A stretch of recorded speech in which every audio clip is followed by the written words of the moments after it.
Thank you. So some of you saw me, I think it was a couple of weeks ago when I was here at the back filming the accountancy session and occasionally chipping in and speaking off the turn. But today I'm going to be talking to you in this afternoon's workshop a little bit more about something that I'm quite passionate about, which is digital marketing, and trying to give you a more pragmatic perspective on how a small company, how a startup or an individual or sole trader, whatever format you find yourself in, can actually do more with social media and can get to grips with whatever your social media marketing campaign might be.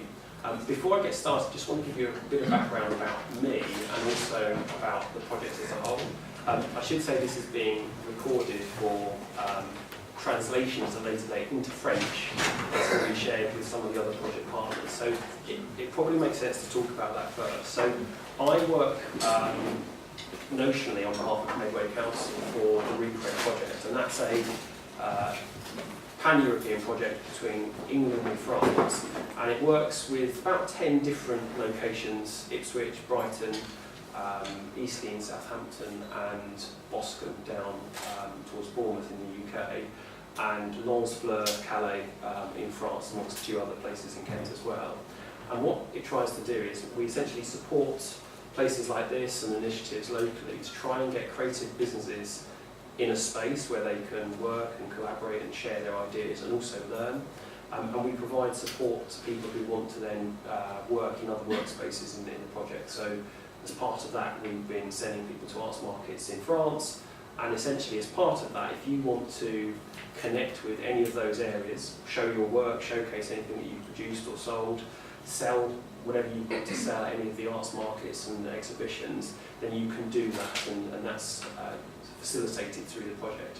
But I really float around helping deliver courses like this, train on aspects of digital marketing and media, and support the partners as well in delivering services to you. So if there's anything I can do beyond this, I'm more than happy to answer questions or follow up by email on Twitter, or outside of that, if there's anything I can do to connect you with other partners and the other creative enterprises in that, then I can do that. And the final plug, which I have to say on camera, obviously, because my employers will be watching at a later date, is if you want to learn more about the project, you can go to recreateproject.eu, which is the main website, and you can see what the other partners are providing and delivering there as well. Beyond that, I've run a number of startups. My main job is I run a startup, employ people, and essentially part of what I'm here to do today is tell you about some of the things I've learned in digital marketing and apply some of the experience that I've gained working for marketing agencies and in social media previously to you. And as with some of the other sessions you've been involved with, if there are any questions at any point, that's absolutely fine. And I know from watching and attending some of the previous sessions you've participated in, if something doesn't make sense, say so.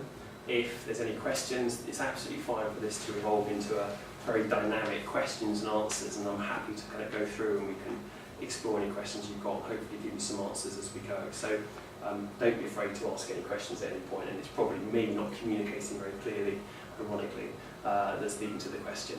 So the first thing I wanted to sort of do is, from a commercial perspective, from someone who is actually selling something to the public, whether that's you or your product or your services or your brand, if you're a singer or an artist, I want to talk to you about the sort of concept of what is the purpose of digital marketing, because it sounds really obvious, and I'm aware that everyone in this room is probably very well connected on Facebook and social media already, or at least has a crude, rudimentary grasp of what it takes to be active on social media.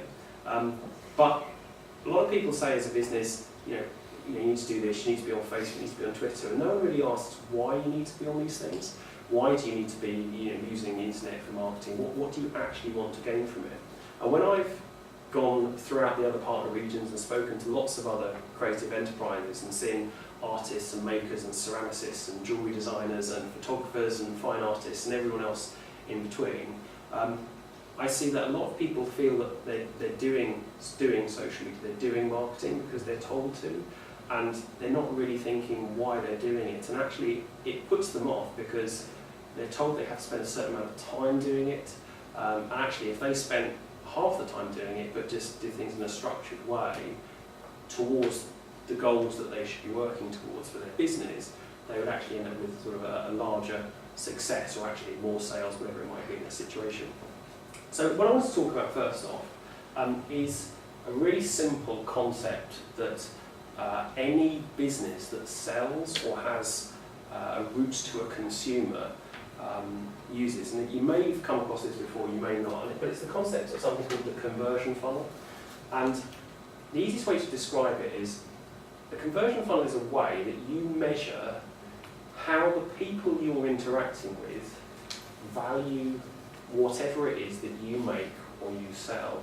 And it's premised on the idea that if you want to do any digital marketing, if you want to be active in social media, or you want to advertise on Google AdWords, Facebook, whatever the premises you want to advertise or promote, you need to be measuring what you're doing, or the effect of what you're doing, to know whether you're actually doing a good job or not. Because it's all very well saying that you're on Twitter and you bang out 30 tweets a day, or you put a Facebook page post up every hour, but unless you know what's happening once you've done that, it's kind of, you know, a bit pointless really. You might not be making much of a result, you might not be changing much. So the conversion funnel is the basic starting point for any company that is selling something to the consumer, whether it is art at an arts market, whether it's Speedway outfits, you know, a Speedway event, whether it's you trying to get people to download, you know, a song that you might have produced and recorded. Any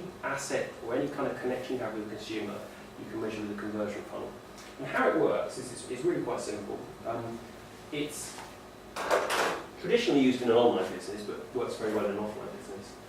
And what it says is, and excuse my spider-like writing on a whiteboard or a flip chart, is you measure the number of people that you have your business has contact with in the first instance, and you track that person, or you track those people as they progress in their interactions with you towards a single goal. And the single goal for most small companies is to sell something, but it doesn't necessarily need to be to sell something. It could be to get them to sign up to a mailing list if that's what you've got. It could be to get them to take one of your business cards if it's at an arts market and you're out and about. It could be to download something. It could be to recommend a friend.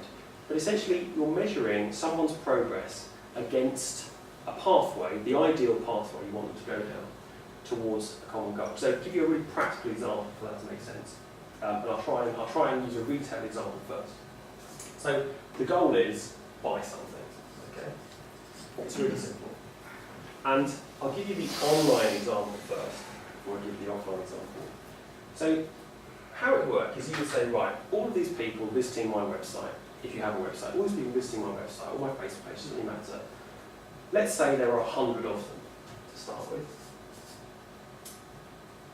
Just group it like this. The first part of the conversion funnel is what we call the acquisition part, which is of the potential audience for you and your product, or whatever it is you're selling or making. Can we start with 100 people, a notional 100%? Of those, how many then take a further step to interact with you? So for example, let's say 100 people visited your website. How many actually browse the website? How many people look at other pages, maybe look at the products you've got? It might be as low as 50. Okay. When you take out people that have visited your website, said, this isn't really for me, this isn't what I was looking for, I was looking for something different, and we go elsewhere. How many people actually interact and view your website? Of those, the next bit is what we might call consideration. Excuse my writing. So this bit's engagement. This bit is acquisition. And they're often referred to in different terms. The terms aren't important, it's the sort of process you go down. So you've acquired notionally 100 people, it might be 100,000 people. Of a typical 100 people, 50 will engage. Of those 50, how many identify a product that they might want to buy, for example? And it might be as low as, I don't know, 5. And then finally, you've got your, what we call conversion. And that is how many people buy that item if it's a sales item. So let's say it's 2 people. And this gives you this is a really simple conversion funnel for a retail business. 100 people visit your website, 50 people hang around and browse a few pages, 5 people interact with a product page, and then 2 people actually buy. And this tells you, quite simply, that of every 100 people that visit you, 2 buy. That's your conversion rate, 2%. And every single business online right now, every established business online right now, this is the bread and butter of their business. If you're Amazon.co.uk, you are by far the leader of online marketing and the conversion funnel. And Amazon's conversion funnel actually is not really like a funnel, it's more like a sort of wedge tornado, because 7% about end up buying something, which is incredibly high. 7% of all visitors to Amazon will end up putting something in their basket and buying it. Typically, though, for most small businesses, for most artists, most makers, most designers, whatever it is that you're selling or producing or trying to retail to products online, that figure is actually quite low. It's about 0.5%, and that's quite good. Normally it's a bit less. If you're doing 1%, that's very, very good. Now the reason I share this with you is because you can apply conversion funnels to absolutely any process you as a small company want to measure. So it might be, for example, I'm going to sorry for picking on specific people and giving very real examples. But let's say you as a musician, as a singer, your conversion funnel could be online. You could say, well, how many people visit my website, click about me, click a download, and actually download the file, potentially. Mm-hmm. Or you could apply the same logic to a very offline process. So, for example, I perform at an event.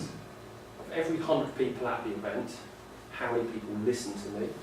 Of those people listening to me, how many people stay for the full length of my set? That's a really simple conversion funnel for you as a measure of your engagement, if you like, or the quality of what you do on a really direct consumer basis.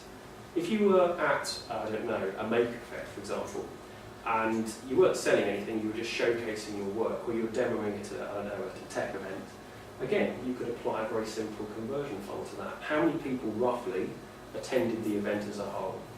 How many people walked past my stand and my table?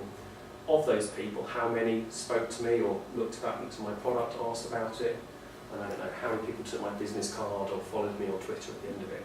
You can apply conversion funnels to just about anything, but it is the basis of doing any online marketing. Because online marketing is all about getting as many people as possible into the conversion funnel, but moreover, it's also about getting people to think intelligently as they progress through the conversion funnel.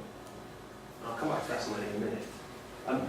But it can apply to things like arts markets as well, as I said earlier. Let's say you're exhibiting your work in a public gallery or a craft market in Ipswich or wherever it might be.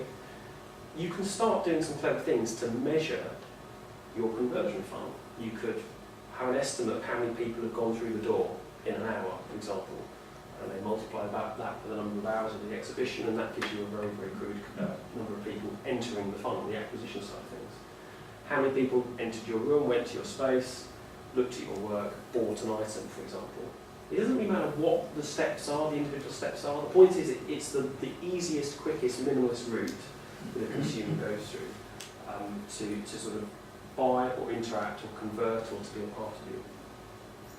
Now, I say this because digital marketing really is all about getting as many people as possible into the funnel in the first place.